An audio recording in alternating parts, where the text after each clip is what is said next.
ઉમેદવાર મિત્રો, ધોરણ 1 થી 12 મેરિટ છે એ કેવી રીતે ગણાશે એ હવે નક્કી કરવામાં આવી રહ્યું છે। હવે મેરિટ આ પ્રમાણે બનાવવામાં આવશે, જેમના આટલા ગુણ હશે એ લોકો કાયમી શિક્ષક બની શકશે।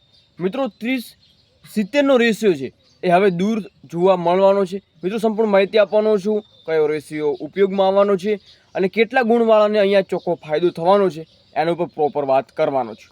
વિડીયો છે અંત સુધી નિહાળજો, મહત્વની અપડેટ છે જેમને પણ કાયમી ભરતીની રાહ જોઈને બેઠા હતા।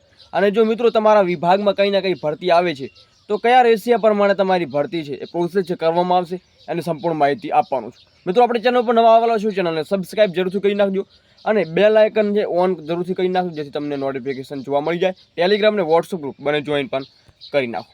હવે મિત્રો વાત કરીએ તો કે માધ્યમિક શિક્ષકની ભરતી માટે ટાટની મુખ્ય પરીક્ષા ગુણ આધાર મેરિટ બનાવો, આવું મિત્રો છે ઉમેદવારો કહી રહ્યા છે। અને કંઈ ના કંઈ જો આ પ્રમાણે નથી થતું તો પણ કંઈ ના કંઈ નવું છે એ જોવા મળી જશે।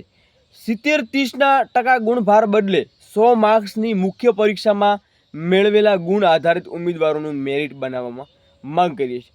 તો મિત્રો જે 70-30 નો રેશિયો છે કે 30-70 નો રેશિયો છે એ પ્રમાણે નહીં, પરંતુ જે તમારા ટાટના માર્ક્સ આવ્યા છે એ માર્ક્સના આધારે જ તમારું જે મેરિટ છે એ બનવું જોઈએ। શા કારણે? તો કે ફ્રોડ થઈ રહ્યું છે એના કારણે।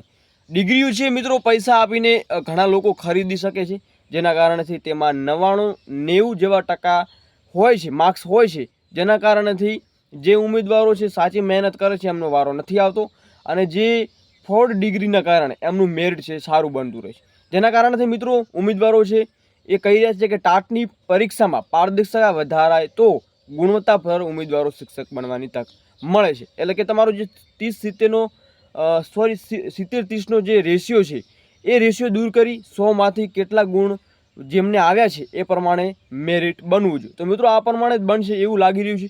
હવે શું આગળની અપડેટ મળે છે જણાવવામાં આવશે। જય હિન્દ, જય સંવિધાન।